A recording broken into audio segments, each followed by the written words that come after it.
Amém, irmãos? Parte para a gente encerrar. Só para você entender o porquê desse momento, queria convidar o Ju, por favor. O primo é Lucas. Isso, Lucas. Fica, por favor, aqui também. Lucas para quem não conhece, é o primo do Ju também, o irmão em Cristo. Só te explicar, para a gente entender o porquê desse momento. Surgiu no nosso coração quando a gente programou esse momento. Sabemos que é um assunto que não é tão próximo da gente. Muitas vezes a gente não lê mesmo sobre isso, não procura mesmo sobre isso. E a gente queria que esse momento fosse um momento para, de uma certa maneira, explicar não só algumas dúvidas, mas também te dar a oportunidade de poder falar a respeito daquilo que você compreendeu do que aqui aconteceu. Então, o tema aqui que a gente conversou sobre a reforma, nós estamos aqui ouvindo, não é simplesmente para explicar o que foi a reforma, um papel que o Gil fez muito bem aqui, mas também de entender o que isso tem a ver com a nossa vida hoje, né? O que essa história da reforma, o que fazer parte e arrogar até para si uma fé reformada nesse sentido, né? De concordar, é outro microfone, né? De concordar ou de se aproximar de uma fé reformada, o que isso significa, tá bom? Então eu vou estar aqui só fazendo a mediação mesmo, e eu queria te convidar nesse momento final, né, coisa de 10, 15 minutos para a gente aproveitar toda essa aula, dar a oportunidade para você poder se expressar a respeito daquilo que você ouviu e ter os nossos três, o pastor, o Ju, o Lucas aqui comentando a respeito disso, tá bom? Vocês entenderam? Sim? Então, amém. Alguém gostaria de, levantando a mão, começar a primeira aplicação, talvez, a primeira pergunta desse momento? Senão eu vou levantar a mão, mas eu vou esperar um pouco. Daquilo que ouviu.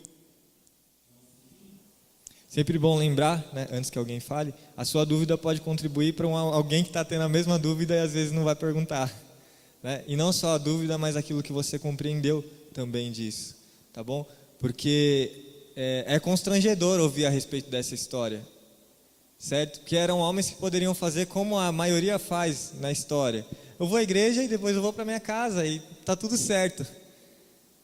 Mas eram homens que levaram a Bíblia também para casa e liam a Bíblia também em casa e falaram, não está tudo certo, né? E queriam viver a partir dessa visão. E o que isso significa para nós hoje? Queria te convidar mesmo a participar desse momento. Você é tipo o Serginho Grossman aqui, né? Tem que falar um pouco alto. Boa noite a todos. Eu achei interessante uma coisa assim que o João abordou sobre a igreja, né? A igreja, e a minha pergunta é qual é o papel fundamental da igreja para os nossos dias, porque o que deu a entender, parece, que Martinho Lutero, na verdade, o que ele quis foi sair da igreja, mas na verdade ele não quis sair da igreja, ele queria sair da visão que o Papa estava tendo e que constituía a igreja naquele momento. Até depois que ele saiu dessa situação, ele montou um momento ali em que ele fez um congresso, na verdade ele congregou com outras pessoas que tinham essa visão reformada e que depois João Calvino também vem e, né, estanca essa bandeira do Evangelho, que é, na verdade, essa visão que ele procura tentar trazer da própria palavra, que é essa sola escritura, né? Então eu queria saber, na verdade, porque parece que assim, a igreja ela não é um papel importante, mas ela tem o seu papel importante nos nossos dias, mas a igreja verdadeira, né? Que o Papa, por conta de outros sentimentos de querer dinheiro, de querer poder e colocando indulgências, falando que se você poder dar, se você dá dinheiro, você vai receber o perdão, etc. e tal. Então, porque o que eu vejo na Bíblia é que existe igreja, existe essa comunhão, e não digo institucional, assim, em templo, né, 4 paredes, mas o corpo de Cristo, a igreja do Deus vivo, né, que ele valorizou muito Martinho Lutero depois que ele procurou sair dessa visão papal, de trazer então essa consciência. Então, eu gostaria de saber a respeito sobre, para nós, né, o que é a igreja hoje, como ela deve então ser vista, qual era essa intenção de Martinho Lutero.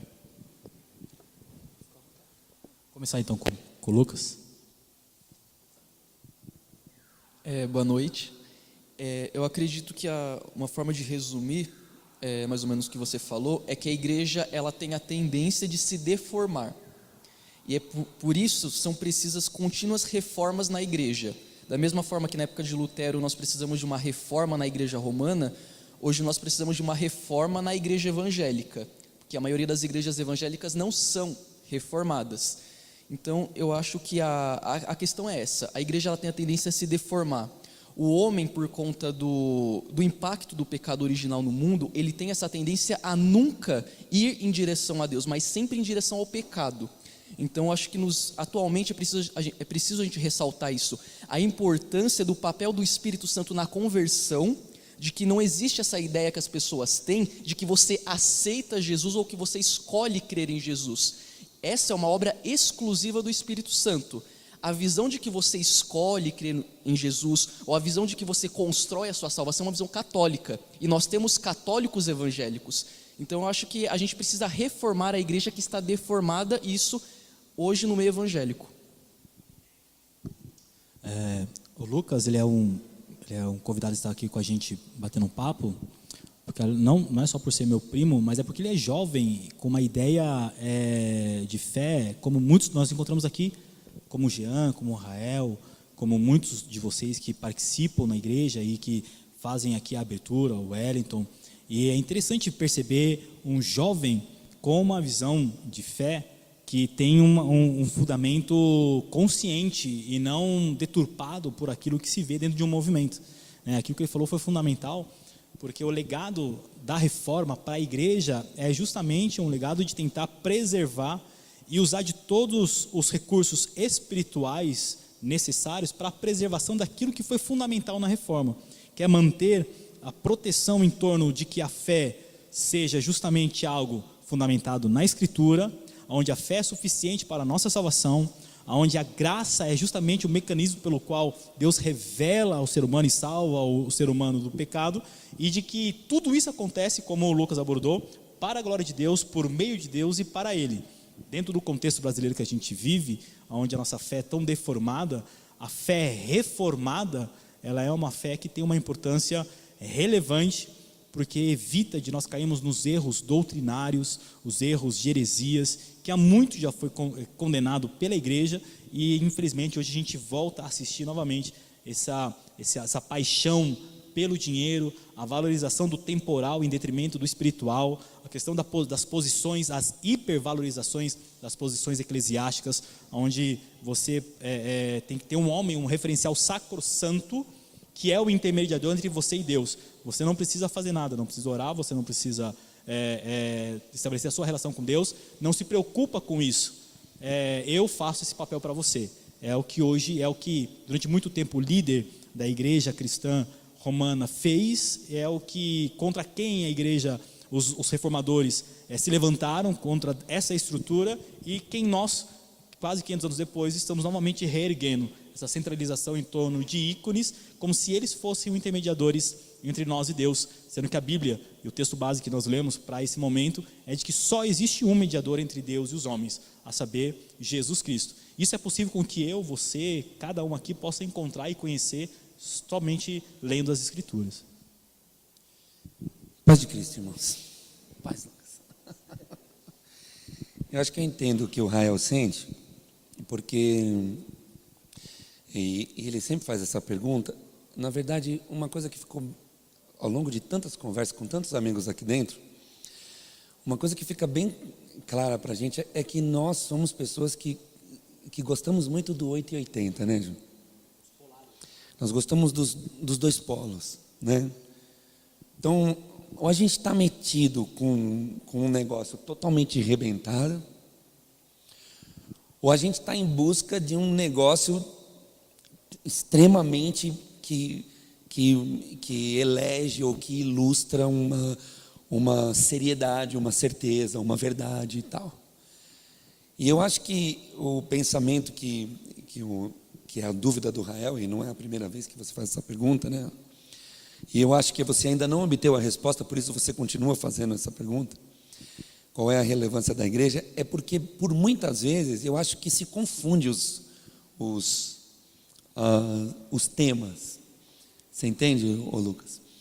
Eu acho que se confunde os temas de crença, de uma crença pessoal, de uma crença que eu vou viver, que eu vou sentir, que eu vou correr, que eu vou levar, e de uma instituição que existe hoje e que já existe há muito tempo e que deveria, inclusive por esses que nós ouvimos, que se corromperam tanto, deveriam ter lutado. E uma coisa me satisfez durante o estudo, que o Ju abordou a questão de eles mesmos tentarem reformar, porque os concílios que não deram certo foram eles que tentaram. Isso quer dizer que de alguma forma houve desejo, de alguma forma, ou de acertar a coisa, ou de maquiar mais a coisa, né? Pode ser esses dois polos. Então, os concílios que não deram certo, que foi o de Pisa, Ferrari, Florença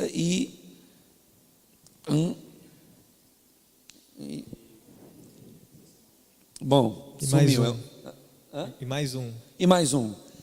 Então, eu penso que de Basileia, eu penso que quando a gente unifica essas coisas de uma forma polar, pensando no polo extremo, a gente fica se sentindo sempre dentro do errado, porque se tem seres humanos, vai ter problemas, vai ter dificuldades, e se eu estou num polo que eu estou buscando como eu vou dizer assim, uma clareza extrema dentro de uma igreja. Então, o que eu estou querendo dizer, Rael, e para todo mundo que ouviu a pergunta do Rael, é o seguinte, é que a fé deveria manter a instituição limpa. Só que a aglomeração de pessoas problemáticas, às vezes faz com que a instituição passe por momentos de deformidade. E é a responsabilidade de todo aquele que com sanidade está dentro da igreja, primeiramente orar, segundo se posicionar e terceiro, de alguma forma, lutar para que a igreja, para que o ajuntamento, o encontro, não tome um caminho de corrupção exacerbada ou arrebentada. É assim que eu tenho pensado, como pastor. Porque eu entendo o que você pensa, porque quando às vezes a gente só ensina que a fé a salvação vem pela fé, que nós temos que levar lá. Então a pergunta é: o que nós estamos fazendo aqui? Para que serve isso aqui? Será que então eu preciso? E não é isso que eu digo, e eu tenho certeza que não é isso que o Juliano diz. Pelo menos eu penso que não é isso que ele diz. E também não é isso que o Lucas e nem que ninguém aqui diz. O que nós dizemos é que a fé que é tua, você tem que levar e tem que cuidar dela e tem que ser o máximo pura que você puder. Agora, quando você se ajunta na organização, na igreja, você tem que ser um polo que leva todo o ajuntamento para um caminho saudável. E tem uma coisa, hoje eu vejo um sentimento de mudança, de muita mudança, mas na verdade eu vejo, e eu vou dizer que vi isso em mim muitas vezes, e me contive, vejo isso em mim, a vontade de fazer alguma coisa, não porque eu quero fazer, mas porque eu quero aparecer. E é o que eu vejo na nossa geração, muita gente que quer dizer que a igreja está com problema, que a igreja tal, mas na verdade quer aparecer. Esses caras não quiseram aparecer, esses caras foram chamados. Deus visitou eles, incomodou eles tanto com relação ao que estava acontecendo, que eles, inclusive existem histórias nos livros deles mesmo, que eles rejeitaram esse chamado por muito tempo, dizendo: não, eu estou errado, eu não devo fazer isso, tá? Até que um dia chegaram a entender mesmo: não, Deus está me chamando. Então eu acho que até que se haja uma palavra de revolução, uma palavra de tal, tem que se ter muita certeza daquilo que você está sentindo, como você disse, que o Espírito Santo seja de fato, né, Eu estava hoje num conselho de pastores e nós estávamos ouvindo um irmão falar, e ele disse, olha, o Espírito Santo tem que ser, e eu me lembrei de um relato que um irmão me fez há pouco tempo atrás, e disse que o Espírito Santo estava revelando coisas a eles, e a pergunta que eu fiz é, bom, se o Espírito Santo está revelando a ele isso, como o Espírito Santo não está revelando a ele os erros dele mesmo? Falamos disso esses dias, né? Então você vê que é um Espírito Santo que fala dos outros, que fala de um pastor, que fala de uma igreja, mas não é um Espírito Santo que fala de si próprio, que fala para si mesmo. E eu acho que essa obra tem que começar aqui dentro, independente. E se a gente conseguir separar a questão da organização, e dentro da organização desejar ser alguém que luta por um ideal, a igreja tem um papel fundamental e sempre teve.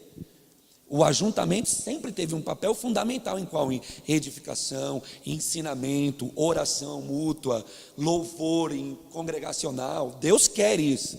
Deus sempre quis isso.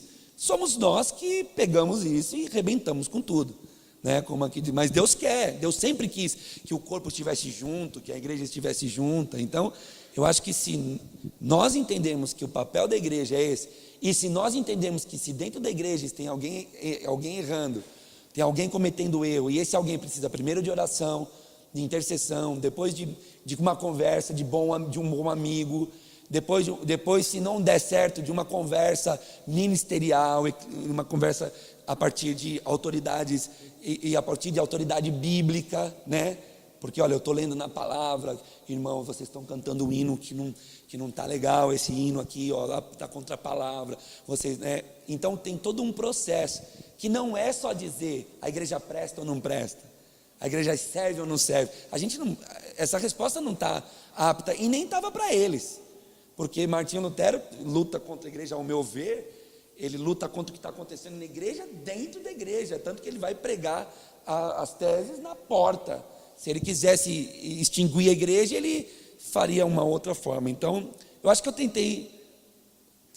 eu estou já procurando entender essa sua... Só mais uma contribuição. Acho que é importante a gente entender que existem dois tipos de expressões. Onde é a minha fé pessoal, da minha relação com Deus, e a expressão dela no coletivo, que é a comunidade local. A gente confunde muito esses dois lances, porque a gente acha que muitas vezes, a fé é só o que acontece aqui dentro. E isso não tem, a gente tem aprendido isso muito no estudo bíblico aqui que sexta, não tem correspondência com a vida lá fora. Né? E outros acham que a vida é só lá fora, por isso que é desnecessária a igreja, que é a sua pergunta. Qual que é a relevância então da igreja, ou a importância da igreja? A igreja deveria, biblicamente falando, ser o local onde aqueles que confessam a Cristo Jesus como Senhor e Salvador se reúnem para louvá-lo. Ponto. Não é, pastor? É isso.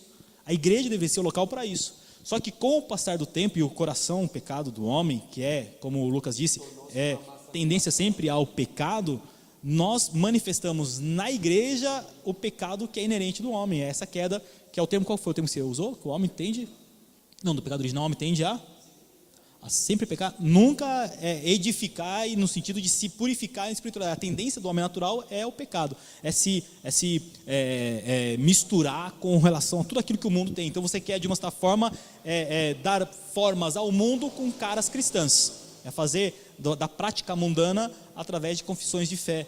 E isso não é real. A igreja em si, ela tem um papel de importância fundamental na história, importância social e importância pessoal.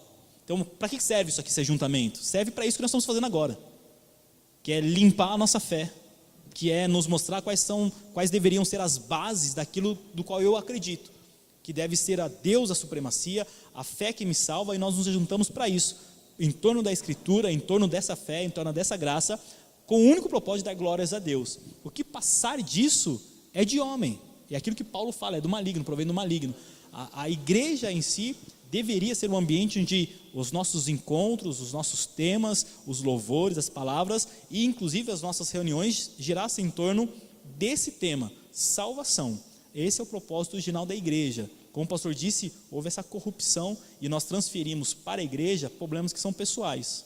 Transferimos para a igreja dificuldades, inclusive, que são pessoais. Por quê? Porque a igreja é composta de seres humanos. que precisam se perceber através do Espírito Santo e conseguir trabalhar isso diante de Deus em oração, pedindo ajuda para os irmãos, porque isso que a Bíblia fala também, deveríamos nos admoestar uns aos outros, essa é a finalidade, de aqui confessarmos os nossos erros, aqui encontrarmos ajuda, aqui encontrarmos suporte, aqui encontrarmos disciplina, correção, exortação, para que pudéssemos então gradativamente chegar à estatura do varão perfeito. O que eu acho interessante também, questão do papel da igreja. Às vezes a gente pensa assim, tem várias igrejas com diversas placas, por que a gente se reúne cada um em um canto e a gente não vai pregar Jesus para aquelas pessoas que não conhecem? Por que a gente insiste em se reunir em pequenos grupos, no sábado à noite a gente está aqui e não está numa praça pregando para as pessoas? Acho que o primeiro ponto é a gente entender uma coisa, se tem muita igreja, é porque elas não concordam em alguma coisa. E a reforma, a gente fala, teologia reformada é teologia bíblica, é Bíblia. A gente tem muita igreja diferente. Você vem numa igreja aqui, você vai numa universal, numa católica apostólica romana, numa presbiteriana, num centro espírita, tudo vão pregar coisas diferentes. A gente está aqui aprendendo sobre a reforma porque a gente quer buscar o conhecimento bíblico, quer buscar o que a Bíblia diz. Então, a igreja institucional apresenta problemas? Sim. Por que a igreja institucional apresenta problemas? Porque o homem é pecador. O pecado, ele não atingiu apenas o ser humano, o pecado atingiu tudo, o cosmos, o universo, todas as relações que a gente pode traçar. Então, a igreja nunca vai ser perfeita, é o primeiro ponto. Segundo ponto, nós que somos imperfeitos estamos aqui para aprender a Bíblia em comunhão e ter unidade, porque igreja sem unidade não é igreja. É por isso que nós temos o pastor aqui, por exemplo, que nos ensina a Bíblia. E é por isso que a figura do pastor é tão importante. A partir do pastor, a gente pode tirar dúvidas, a gente pode aprender a Bíblia e ter coerência, para não cometer heresias, por exemplo, para poder aprender a Bíblia e pregar a salvação para as pessoas da forma correta. Porque a supremacia da Bíblia sobre a tradição da igreja é simplesmente supremacia, não é rejeição da tradição. A gente tem 2000 anos de história do cristianismo. Você não pode simplesmente achar que se você ler a Bíblia e orar para Deus, o Espírito Santo vai descer em você e você vai entender toda a Bíblia. Não é assim. Tem que sentar e tem que estudar a Bíblia. Às vezes, a gente leva a experiência acima da Bíblia. A partir do momento que o sonho que você teve, que a profecia que você recebeu está acima da Bíblia, isso é doutrina de demônio. A partir do momento que você coloca a sua experiência acima da Bíblia, isso é doutrina de demônio. Experiência tem que estar compatível com a Bíblia, porque a Bíblia é a nossa única regra de fé. Então a igreja está aqui para isso, para nos trazer a Bíblia e nos ensinar a Bíblia. Então isso que é importante ser da igreja.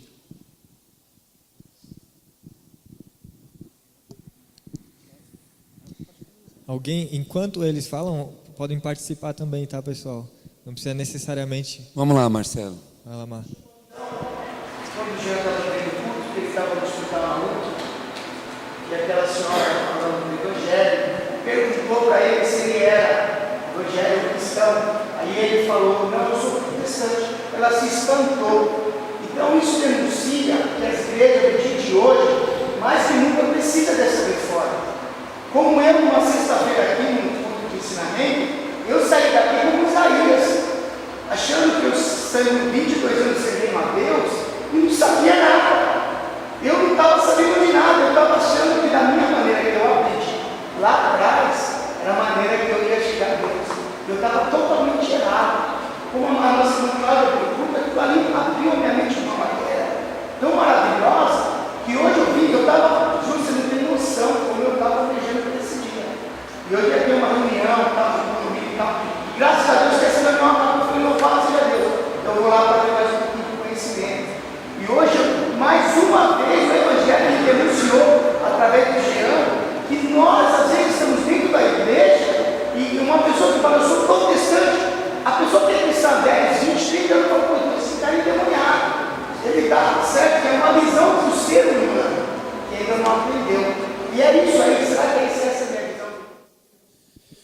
Marcelo, primeiro eu quero agradecer o seu comentário, porque o teu comentário incentiva muito a minha fé, porque eu estou tendo que ter fé para fazer, para aceitar aquilo porque tem muita gente que não aceita, muitos pastores não aceitam, e vocês sabem disso. E eu sei que os irmãos que estão aqui, o Jean Carlos, o Juliano, estão tendo que ter fé também para fazer o que está fazendo, porque fazer o que está fazendo gera muita rejeição. Por quê? exatamente pelo fato de que a grande maioria das pessoas do nosso tempo, que passaram os últimos 20 anos talvez congregando, tem que desconstruir alguma coisa quando se encontra com um culto como esse. Feliz, eu tenho falado muito com os novos convertidos. Esse dia eu tive um papo tão gostoso com a Simone. Eu não estou chamando ela de nova convertida, mas sei que ela despertou para a fé agora há pouco tempo, está aqui com a gente. Tive um papo tão bom com ela na porta, e nós estávamos falando sobre uma pessoalidade, e eu fui embora para casa feliz da vida, porque eu vi a consciência dela, e creio que seja dela e do marido, porque eles estão andando juntos. Outro dia eu tive uma experiência com Cezinha, que teve em um batismo, e ouvi uma frase de cima do púlpito, que estava num ambiente de batismo, e a frase de cima do púlpito foi a seguinte: depois que acabar o batismo vem o melhor, que é a feijoada e o pagode. E o Cezinha voltou dizendo: pastor, será que eu estou muito crítico quando um pastor está batizando pessoas e ele diz que o melhor é a feijoada e o pagode que vai vir depois do batismo? E eu disse para ele: imagina, Cezinha, o que está acontecendo com você é um privilégio. Eu falo muito isso com o Biro, que são pessoas que estão aqui, eu falo com eles, eu falo com o Felipe também um pouco sobre isso. Eu falo: vocês são privilegiados. Por quê? Porque vocês estão tendo a oportunidade de ter a liberdade de ler a Bíblia e, graças a Deus, recebendo o estudo bíblico, ouvindo mensagens bíblicas. Porque tem gente que entende Isaías 42 como uma profecia para si. Quando passares pelas águas não te submergirão, quando pelo fogo não arderão em ti, porque foi isso que aconteceu com você. Acabou aquele ensinamento, você disse: pastor, agora eu vou para minha casa e vou perguntar para Deus: Deus, eu desisto de tudo e acredito numa nova perspectiva, ou eu vou abandonar essa igreja e vou procurar aquilo que eu... Por quê? Porque foi ensinado que Isaías 42, esse pequeno trechinho, era na verdade uma coisa para você passar pelas águas dessa vida, e o fogo que estava querendo consumir o seu dinheiro, a sua empresa e tal, e não ia te consumir, e de repente num estudo bíblico você caiu em si que não era nada daquilo, que na verdade era uma mensagem de salvação. Foi isso, mano? Então, é isso mesmo, mano. Isso está acontecendo comigo também. Eu acho que está acontecendo com todo mundo aqui. Não é porque o Juliano está aqui ensinando que isso não está acontecendo com ele, porque eu conheço o Juliano há 9 anos, 10 anos, e eu sei que ele mudou. Ele fala que eu mudei muito, e eu falo que ele também mudou muito, porque todo mundo está mudando. Todo mundo está mudando. O que nós temos que entender é isso, é compreender que eu fui ensinado, tenho que desconstruir um negócio dentro de mim que, puxa, é fé, eu creio. Agora, o que eu faço com isso? O que você está fazendo? Voltando para a tua casa, lendo, orando, dizendo: Deus, é isso. E dando oportunidade, se dando a oportunidade de ser repreendido, de ser contrariado, não pelo Juliano, pelo pastor Duda, pelo Jean, mas pela própria palavra, que aconteceu aqui. Então isso você vê a relevância da igreja, do encontro da igreja. Então quando se diz: olha, a fé lá para fora, não, a fé lá para fora porque você vai lá para fora, mas a instituição, mesmo com muita dificuldade, está produzindo muita fé, muita consciência. E eu teria testemunho como pastor de vocês, testemunho a rodo de coisas que se desconstruíram e que construiu uma coisa tão saudável. Eu tenho me reunido com vocês como presbíteros, tenho ouvido os presbíteros crescer na sua consciência de julgamento. Quando eu digo julgamento, é de julgamento de situações. Olha, irmão, estou com uma situação assim na igreja, o que nós vamos fazer? O que vocês acham? Eu acho isso. Olha, pastor, eu acho que a palavra diz isso. Vamos tentar fazer isso. Então, isso é fantástico, mano. Isso não é déficit, isso é positivo, é soma, entendeu? Quando você é tirado de você uma religiosidade e é implantada em você a revelação da palavra, porque hoje você sabe que a água que não vai te submergir e o fogo que não vai te queimar é na verdade o livramento que Deus está te dando desse mundo, te levando para o reino dele, porque essa é a aplicação ilustrativa da que estava acontecendo na Babilônia, que o Senhor falou através de Isaías. Então, isso é fantástico, cara. Então, você responde para o Israel a relevância da igreja, é muito relevante, e quem dera, todos nós que estamos aqui, pudéssemos aproveitar de verdade isso, e até esses momentos, que para nós, irmãos, eu vou dizer para vocês, para nós, parece ser terríveis. Está uma luta aqui dentro que você não tem noção. Está uma luta aqui dentro que você não tem noção. Por quê? Porque uns não gostam, não querem, e expressam com seus rostos, com a sua falta. Sabe que vai ter, não vem. Mas, por outro lado, também está uma bênção maravilhosa vindo de Deus. Pode, porque tem pessoas que, como você, Marcelo, que é um cara amado pela igreja, que é um homem respeitado por todos os irmãos aqui, dando um testemunho desse de conversão depois de 20 anos, de conversão de um tema, depois de 20 anos dentro da instituição igreja. Então, cara, eu quero parabenizar pela sua coragem e quero dizer a você que a gente precisa de mais desses relatos. Quando você tiver oportunidade, relata mais, incendeia mais, incentiva mais os irmãos, porque tem pessoa que gosta de você, mas não gosta de estudar, gosta de você, mas não gosta de ouvir mensagem de 45 minutos de evangelho, e talvez por gostar de você vai dizer, puxa, Silmar, pode ser que eu também venha de alguma forma a entender. Deus abençoe. Amém.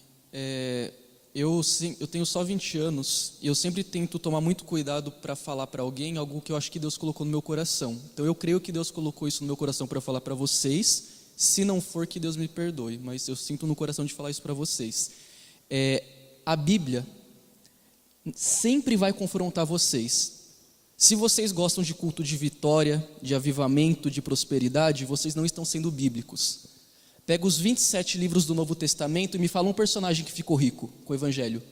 Se o jovem rico fosse aceitar o Evangelho, ele tinha ficado pobre. Tiago morreu arrastado por cavalos, Tomé morreu na Índia, Pedro morreu crucificado de cabeça para baixo, e Jesus, que era o próprio Deus, morreu crucificado. Ninguém ficou rico, ninguém prosperou com o Evangelho. O Evangelho não prospera. Você perde tudo com o Evangelho e você ganha vida eterna. Se você quer avivamento, deixa eu te ensinar que avivamento é obra do Espírito Santo na sua vida, e a consequência do avivamento é a reforma na igreja. Então, se você quer ser cheio do Espírito Santo, leia a Bíblia e você vai ver lá em Gálatas 5 que o fruto do Espírito é de que você vai ser uma pessoa honesta no seu trabalho, é de que você vai ser o marido que vai tratar a sua esposa com honestidade, seja na frente da família ou dentro do quarto quando ninguém está vendo. É que você vai ser um pastor honesto, você vai ser um crente que vai ser cristão em todo momento. Ser cheio do Espírito Santo não é rodar na igreja, não é gritar, é você amar o seu próximo, seja dentro da igreja ou lá fora. Então, o que Deus colocou no meu coração para eu falar para vocês, que se vocês querem ser cheios do Espírito Santo, se dediquem a estudar a Bíblia. A Bíblia é a única regra de fé. Você pode ter vivido coisas maravilhosas e grandiosas na igreja, mas se a sua experiência está contrariando a Bíblia, irmão, é doutrina de demônio. O diabo, ele quer te enganar, é o pai da mentira. A Bíblia é regra de fé, na Bíblia está manifestada a palavra de Deus. Quantas pessoas você acha que não queriam estar aqui, tendo a oportunidade de ouvir falar sobre a reforma? Quantos pastores, eu não conheço um pastor, qual que é o seu nome mesmo, pastor? Duda, eu sou horrível com o nome, nem lembrava o nome. Quantos pastores vocês acham que daria a vocês a oportunidade de questionar? Porque o que mais tem é a igreja pregando o gafanhoto, que vai acabar com a sua casa se você não dá o dízimo. Então, se vocês querem ser cheios do Espírito Santo, leia a Bíblia, pregue a Bíblia, viva o Evangelho. O Espírito Santo opera de forma inexplicável. E não importa a idade que você tem, não importa o quanto você teve acesso ao estudo. Para entender a Bíblia é Espírito Santo, principalmente. Então, se você quer avaliar se um culto é bom ou ruim, não é quantas pessoas ficaram pulando, é se foi bíblico. E se foi bíblico, confrontou. Se você não gostou e confrontou, é porque foi bíblico. É isso que eu queria falar. E olha que ele não conhece o pastor Duda. Né? A gente já está... Sim, só foi a consideração final. Parece que ele estava no culto aqui quarta-feira, domingo, né? Agora quer falar. Não, isso é bom. Isso é bom. Isso é bom.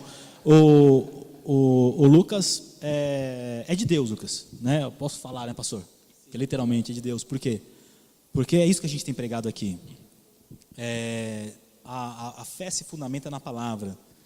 E toda vez que a palavra for ministrada, ela vai confrontar você. Se não confrontar, o pastor tem falado isso constantemente, né? Palavras do Dr. Martin Lloyd Jones, que fala: se você nunca sentiu o ódio do evangelho, é porque você não ouviu o evangelho. Porque o evangelho é uma carta de amor que te confronta e que te faz olhar para si mesmo e se ver como um miserável, como um desgraçado. Então, só a única forma de a gente ter uma igreja saudável é através do estudo. Eu quero parabenizar vocês, agradecer a presença de vocês por estar até aqui agora ouvindo, porque isso demonstra justamente um sentimento de querer crescer, de querer aprender. O fundamento da fé evangélica é o desejo de aprendizado. Esse é o fundamento da fé. Paulo diz que nós devemos crescer na graça e no conhecimento. Não existe possibilidade de crescer na graça em detrimento do conhecimento. Quando você cresce na graça, é natural com que você creia através do conhecimento, e você cresça no conhecimento. Se você cresce no conhecimento, no estudo, é natural com que a consciência da graça se fundamente cada vez mais. Jean, o Cezinha quer fazer uma pergunta. O Lucão já foi lá, o nosso ajudante? Eu estava lendo Juízes e até comentei com o pastor, né, que eu percebi que o povo, ele precisa de uma representação viva de Deus na terra. Então, quando eles eram dados como cativos, se levantava alguém para libertar do cativeiro, enquanto aquele alguém estava vivo, havia paz. Aquela pessoa falecia, saía daquele contexto, o povo se desviava. Então, eu não sei se ainda hoje, o que dificulta as pessoas a entender o Evangelho é que elas podem andar praticamente com as suas próprias pernas para caminho de Deus. E parece que quando tem alguém materializado como Deus, isso facilita para a pessoa, e talvez essa facilidade faz com que não ecloda, assim, não seja uma unanimidade, assim, que nem ele falou. Acho que quando você fala de igreja, eu imagino que não deveria ter várias. Se tem várias é porque está confrontando. E muitas vezes é isso, é que a pessoa não consegue entender que ela chega sozinho. Essa é o lema do protestante, né? Você, por si só, consegue, através de Jesus, alcançar a Deus. Então, você acha que isso dificulta ainda hoje essa humanização de Deus para a pessoa, essa dificuldade da pessoa caminhar com suas próprias pernas? A gente tem hoje, o ser humano tem necessidade de ícones, de pegar, né? Isso é justamente, isso está no ser humano e se manifestou com o povo de Israel, inclusive quando logo após saída do exílio, do êxodo, aliás, na escravidão do Egito, Deus está falando através de Moisés, eles percebem que Deus está falando de Moisés, inclusive eles ouvem a voz de Deus no Sinai, mas quando Moisés sobe para falar com Deus, eles precisam de algo visível, para eles constroem um bezerro de ouro, né? Então o ser humano precisa pegar, ele precisa ver, ele precisa perceber algum tipo de movimento que se caracterize como espiritual, para acreditar que de repente Deus ali é o que valida Deus. É o que a gente tem denunciado aqui na igreja, né? É que se tiver alguém aqui profetizando, colocando a mão na sua cabeça, é sinal que tem Deus está ali. Enquanto biblicamente a revelação de Deus é através da palavra e através de Jesus, que é o que Hebreus fala. Deus durante muito tempo nos falou através dos profetas e falou através da lei, mas nesses últimos dias nos fala através do Filho. Então eu quero ouvir Deus, eu tenho que ir para o Evangelho, ir para a Bíblia. E essa é a maior dificuldade, porque eu não quero ir, eu quero que alguém me fale. Eu quero que alguém interprete a Bíblia por mim, né? É o que você chamou de ir caminho sozinho. Você pode ir e ler a Bíblia e encontrar Deus na Bíblia, e isso fundamentar a sua fé. E a necessidade de ver pessoas representando essa presença divina é algo inerente ao ser humano. E o desafio do Evangelho é justamente superar isso. É mostrar para a pessoa que ela não precisa de alguém que encarne a pessoa divina, né? O pastor não é um ícone sacrossanto como intermediador entre Deus e vocês, de modo que possa então falar as coisas, mistérios dos quais nós lendo não conseguiríamos discernir. Não, ele é inspirado pelo Espírito, Deus fala através dele, mas assim como fala comigo também no meu quarto lendo. Mas eu venho aqui, como o Lucas disse, para poder ser admoestado, para ser ensinado, ser disciplinado, coisas que talvez lendo sozinho eu não consiga perceber, e eu preciso de alguém que me oriente. Essa é a finalidade do pastor, é o que Pedro vai falar lá na frente, que a nossa relação com a instituição deveria ser interdependente. Não deveria nem ser uma relação de dependência e nem de independência. Como o pastor diz, nós somos polares. O homem sempre ou ele é totalmente dependente, escravo, eu faço tudo o que ele falar, se ele não falar, não me orientar, eu faço, não, vou comprar uma casa, eu preciso da opinião dele, eu vou vender, eu preciso da opinião dele, eu preciso conversar com o filho, eu preciso da opinião dele, ou seja, eu sou totalmente dependente. Essa dependência não é saudável. Ou também independente, não preciso do pastor, não preciso da igreja, isso aqui não funciona, não serve, não presta para nada. Isso aqui também não é saudável. A relação que Pedro fala que é saudável e salutar é a interdependência. Nós nos ajuntamos para mutuamente nos admoestar, mas lembrando que a fé eu levo sozinho, e é na minha vida prática, no dia a dia, que eu manifesto o meu cristianismo. Me ajunto para ser admoestado, orientado e aprender e crescer na graça e no conhecimento, mas é na vida que eu manifesto o meu cristianismo. Deus abençoe vocês, irmãos. Vamos lá, nós temos 10 minutinhos, tá bom? Então você tem que dividir o seu tempo com a Cláudia. Tá bom. Bom, primeiramente eu queria dizer que eu sou muito grato por estar aqui hoje, né, a Deus, né, e é muito maravilhoso estar participando desse momento. Quem diria eu estar aqui dentro, né, de uma igreja cristocêntrica, ouvindo acerca dos mártires da fé que trouxeram a gente, usados por Deus até aqui, né. O que eu queria dizer é que dentro de tudo que você ensinou hoje, Ju, pra gente, eu lembrei muito daquilo que a palavra de Deus fala, que agindo Deus, quem impedirá, né? E é muito importante a gente ter esse entendimento de que a gente não está aqui por nossa causa, né? É por causa dele, né? E tudo por ele, tudo por amor a ele. A gente ouvindo as coisas aqui, a gente sente cada coisa, sente tanta coisa para poder manifestar, para querer falar, mas o que eu queria dizer é que dentro dessa questão da gente estar aqui hoje, ouvindo, aprendendo a palavra de Deus, eu lembrei de um versículo de Hebreus, capítulo 2, versículo 3, que fala: como escaparemos nós se negligenciarmos tão grande salvação, né? E eu lembro que teve uma oficina de ideias que o Lucas abriu essa oficina com esse texto, e eu lembro que eu tive uma reflexão acerca do que é negligenciar, né? O negligenciar parte do princípio de que uma pessoa sabe de determinado assunto, por isso que ela acaba negligenciando, né? A negligência parte do conhecimento de um determinado assunto. E o que eu queria dizer é que nenhum de nós fôssemos negligentes com tudo isso que está acontecendo, né? Nas nossas vidas, a gente estando aqui hoje, ouvindo a palavra de Deus, e que a gente possa perseverar nela. Que muitas vezes a gente está aqui ouvindo as coisas e desanima com o irmão, né? Desanima com alguma atitude de algum irmão, né? No ajuntamento da igreja, e a gente olha para essa pessoa que causou determinado desconforto, e a gente se afasta da palavra de Deus por conta de alguém. E eu estava pensando esses dias que muitas vezes as pessoas, elas tentam, acabam igualando, né? Deus, a imagem do homem, ou às vezes diminuindo, tornando o homem um motivo para que ela se afaste de Deus, né?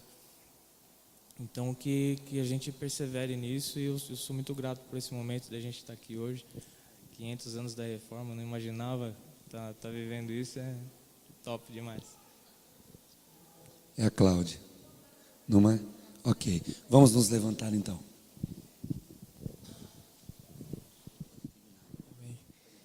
Glória a Deus.